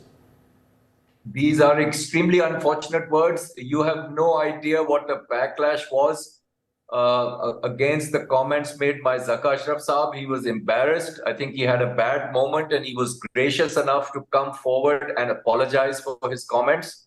That is not the spirit, and there was tremendous, outcry about this. I think the other thing, Rajdeep, which is very important also to understand is that, there is tremendous legacy respect of generations of cricketers who played with each other, who still remain friends. People like Sunil Gavaskar Saab is revered in Pakistan. 1992 World Cup, he was very supportive of Pakistan. People haven't forgotten.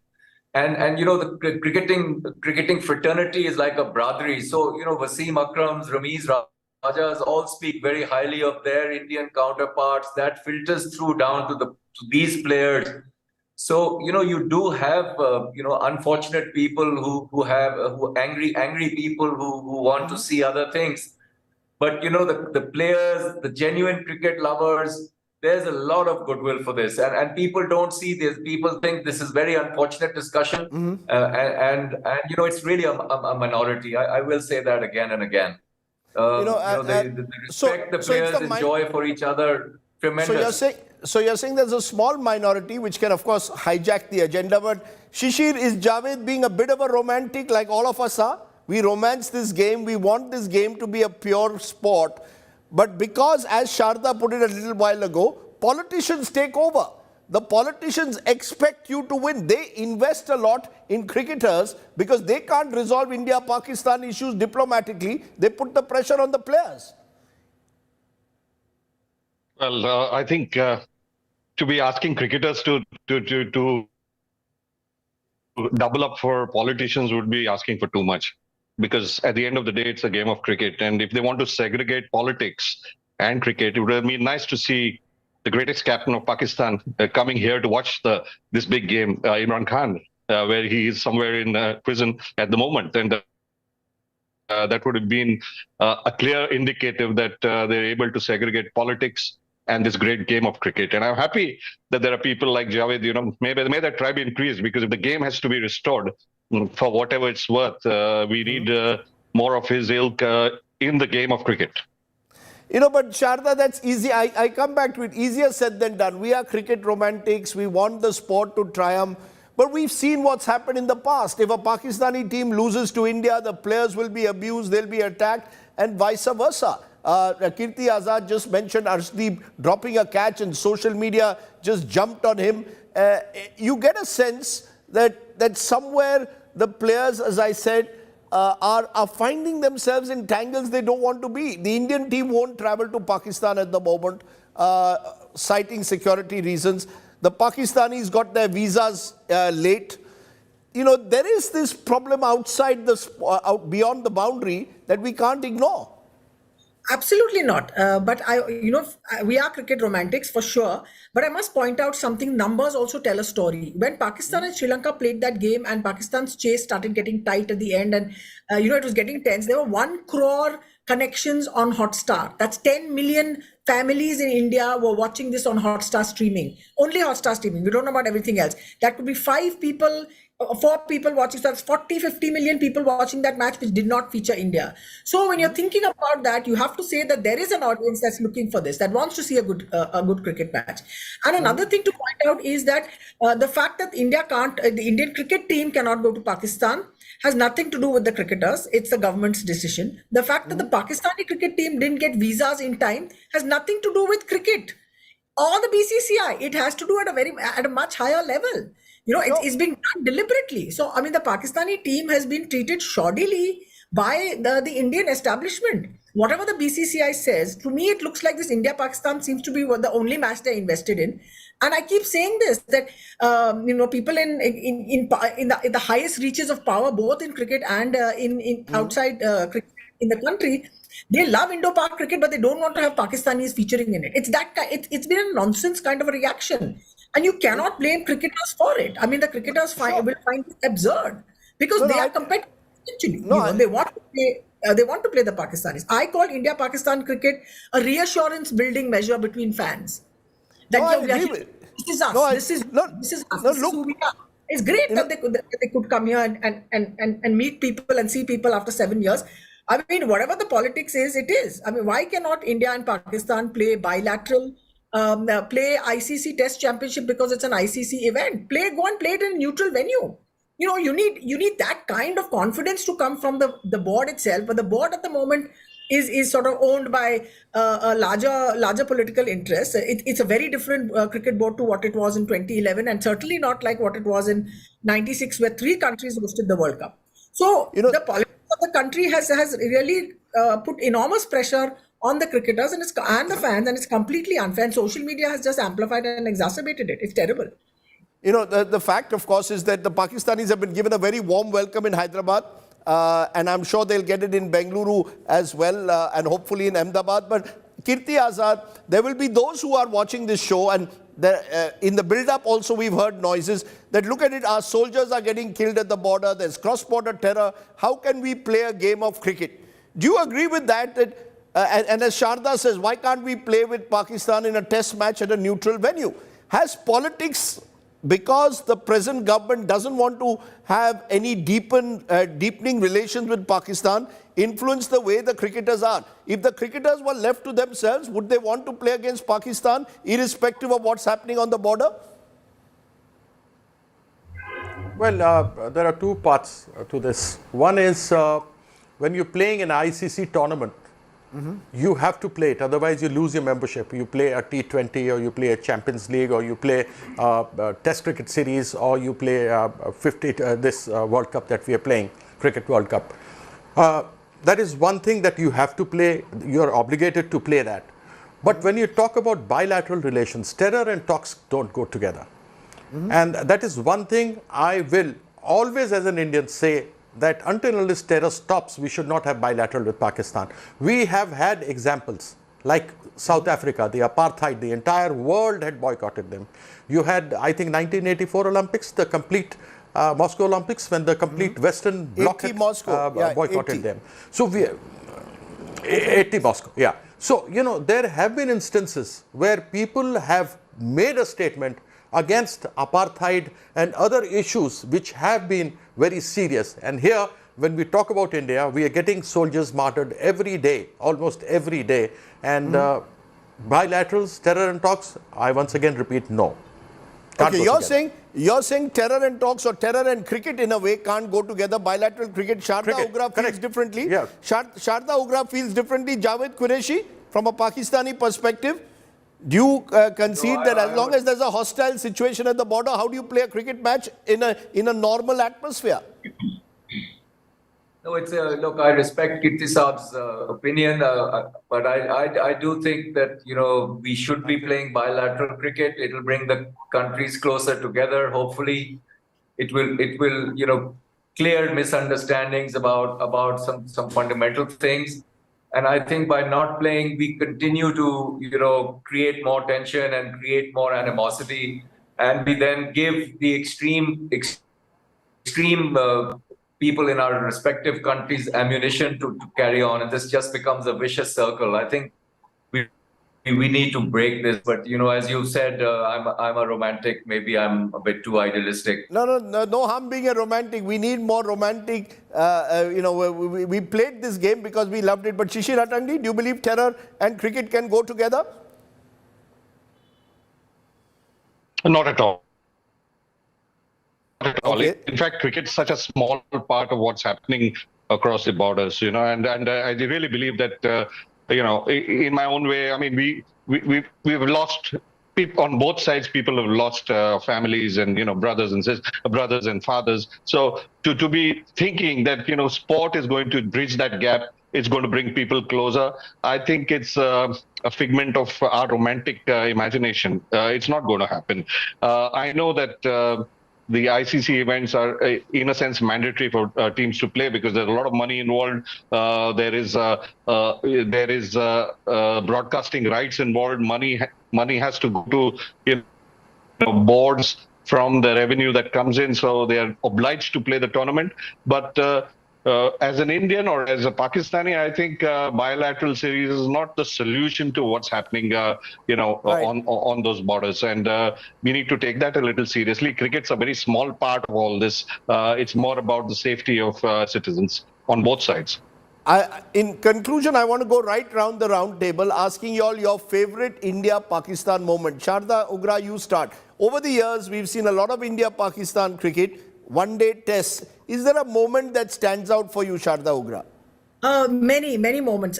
What I treasure most during India-Pakistan matches, if I'm reporting on them, is to be able to meet my Pakistani colleagues from across the border, to joke, to laugh, to share gossip. That is what to me is the most enjoyable part of it. And I just wanted to say something is that, you know, say that terror and talks do not go together, but then everything should stop. No, why are you having trade? Why are you having, you know, teams from going across the border and coming from the other side? Why is that happening? Why is cricket always used as currency? You know, cricket is used as currency.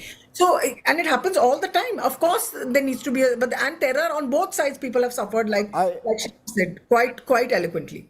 You know, unfortunately, even trade has stopped post in the last few years, post Pulwama. But I take your larger point that why is cricket the soft target? But your favorite moment, you said, is just getting the press persons of the two countries talking to each other in the press box. Kirti Azad. About the boards, yeah, mostly. Sure. Kirti Azad, do you have a favorite moment on the field? What's your favorite Indo-Pak cricket moment?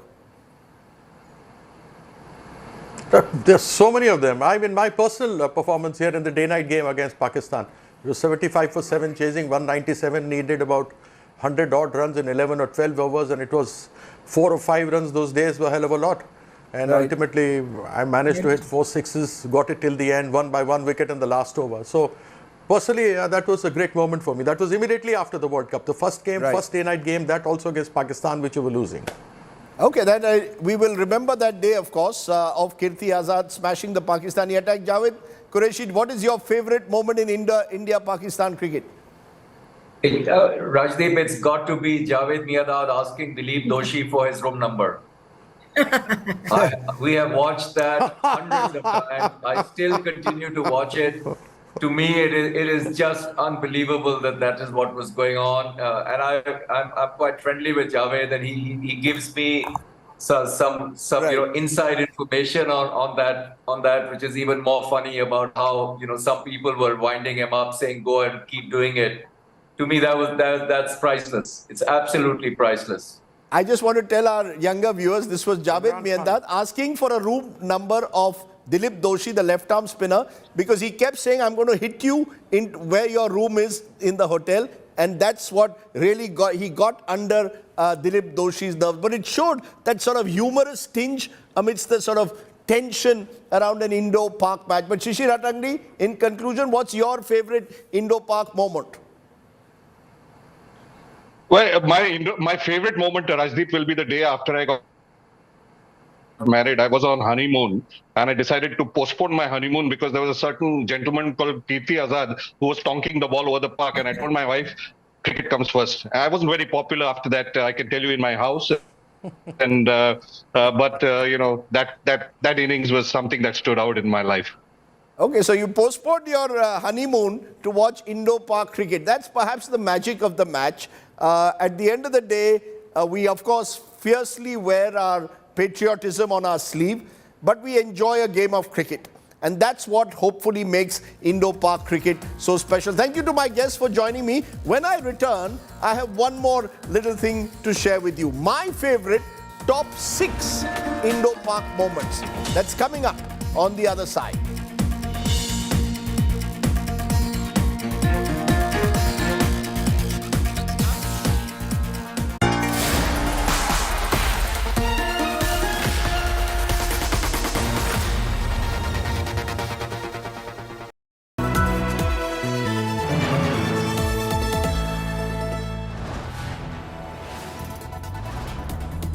You are watching India Today, powered by Finest, Be Sustainable Change, a B&P Group company.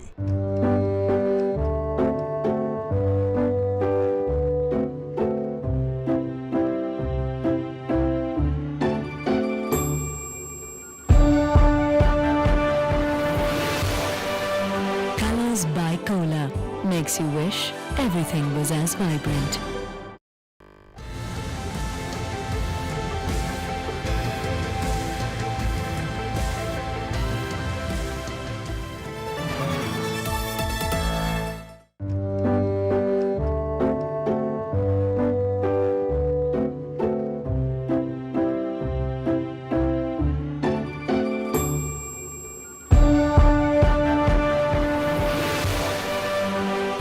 By Cola makes you wish everything was as vibrant.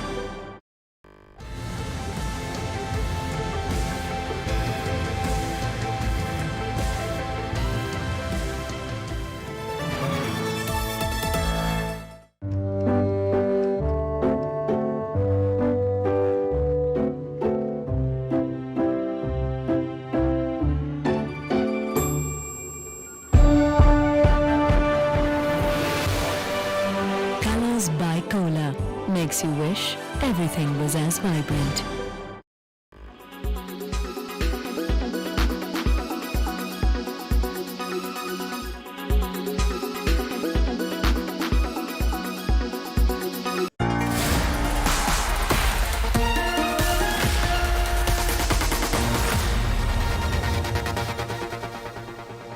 Welcome back. You are on the India-Pakistan Cricket Roundtable. As promised, I'm going to bring you my top 5 India-Pakistan cricket moments that I have witnessed. First, I want to start with what I call a special mention. This came exactly a year ago when during the World T20, The one and only Virat Kohli hit a six of Haris Rauf, Pakistan's fastest bowler, at the world's biggest ground, the Melbourne Cricket Ground, hit him over his head, followed it with another six to take India to an inspiring victory. That shot of Virat Kohli will stay in my memory, so it gets a special mention.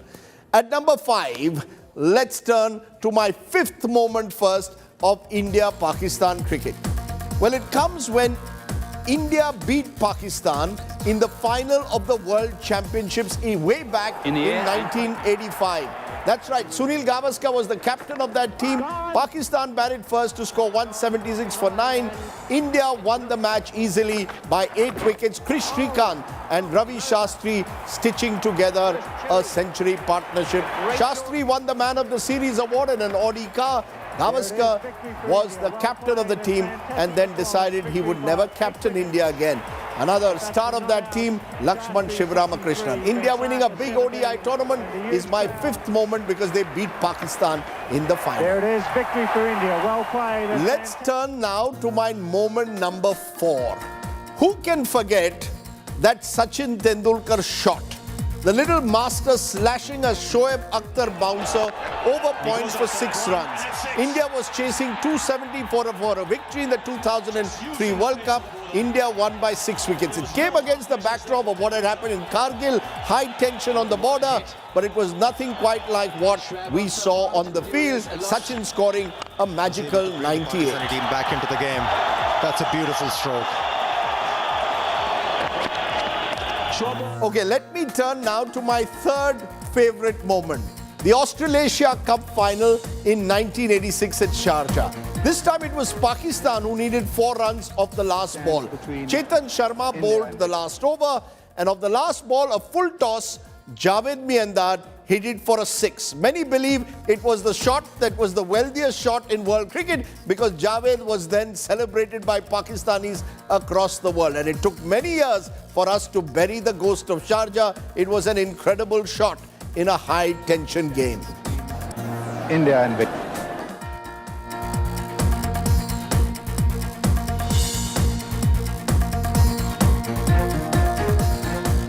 That shot still gives Indian cricket fans nightmares. My moment number 2 of Indo-Pak cricket. The year is 2004. India beat Pakistan 2-1 in the Test series in Pakistan. The first time we did that in that country. And in the first Test in Multan, Virender Sehwag became the Sultan of Multan. He scored a triple century, the first triple century by an Indian, that too against Pakistan. And the fact was that that series was incredible because, again, India found itself on Pakistani conditions, taking on the Pakistanis and winning. A famous newspaper headline that day called Sehwag, as I said, the Sultan of Multan. But my favorite moment has to be this. The Chennai Test of 1999.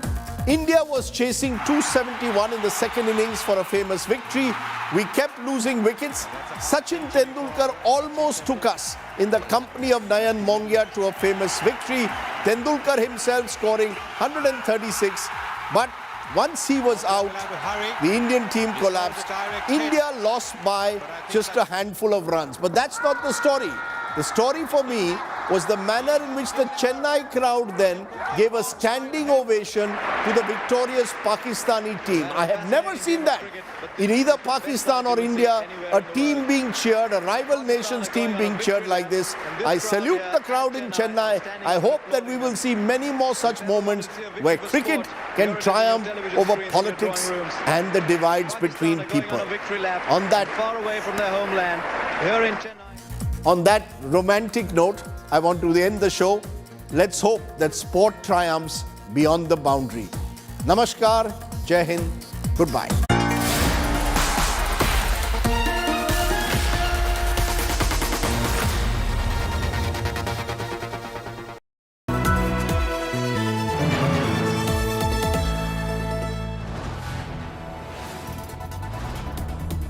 You are watching India Today.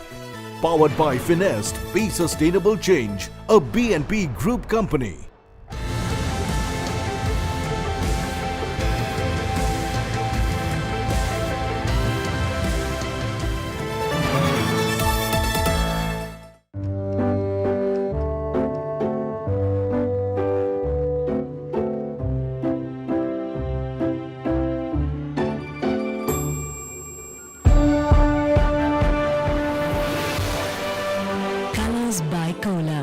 makes you wish everything was as vibrant.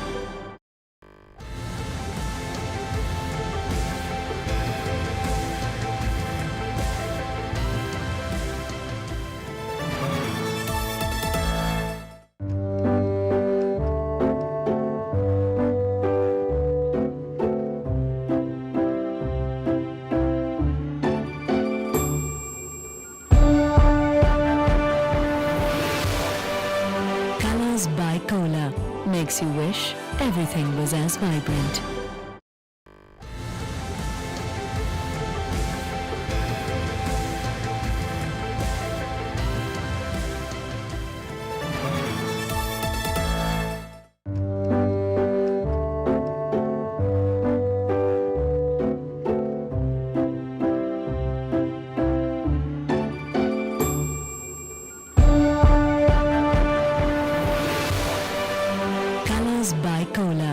Makes you wish everything was as vibrant.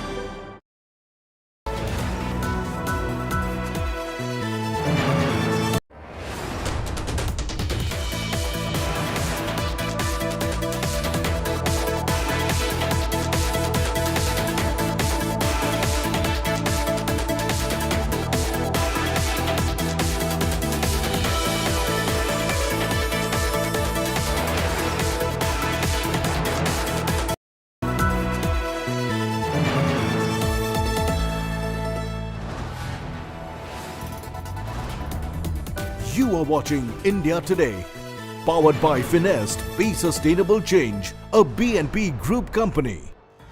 Get ready for an immersive journey into the heart of news, politics, and insights that matter. Join India Today now on WhatsApp. Scan the QR code.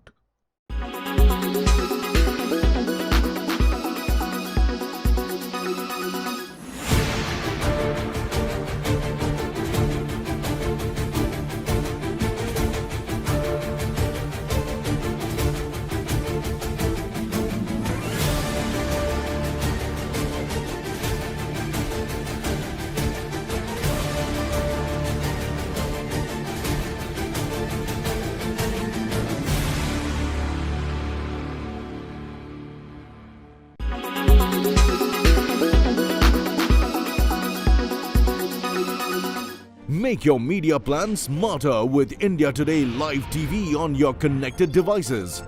Amplify your brand with 100 million smart internet viewers. To advertise, mail us at sales@aajtak.com.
Extra तेज from Indian Oil. Cello, रिश्ता जिंदगी भर का।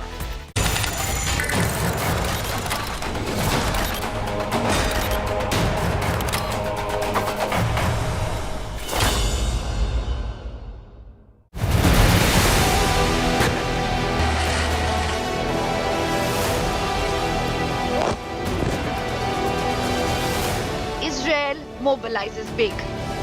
These are the powerful Merkava tanks of the Israeli army, and these tanks have now been mobilized.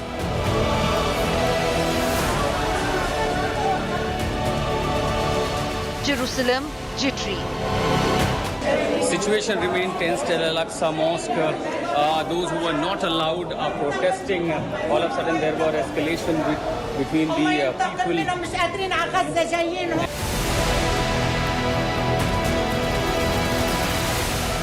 Lebanon faces Israel's fury. India today is the only channel in the world which is on the Israel border from southern Lebanon. Gaza braces on invasion. These population or these residents who are being displaced at this place, this UNRWA school, were lived or used to live just close to the border, about 700 meters.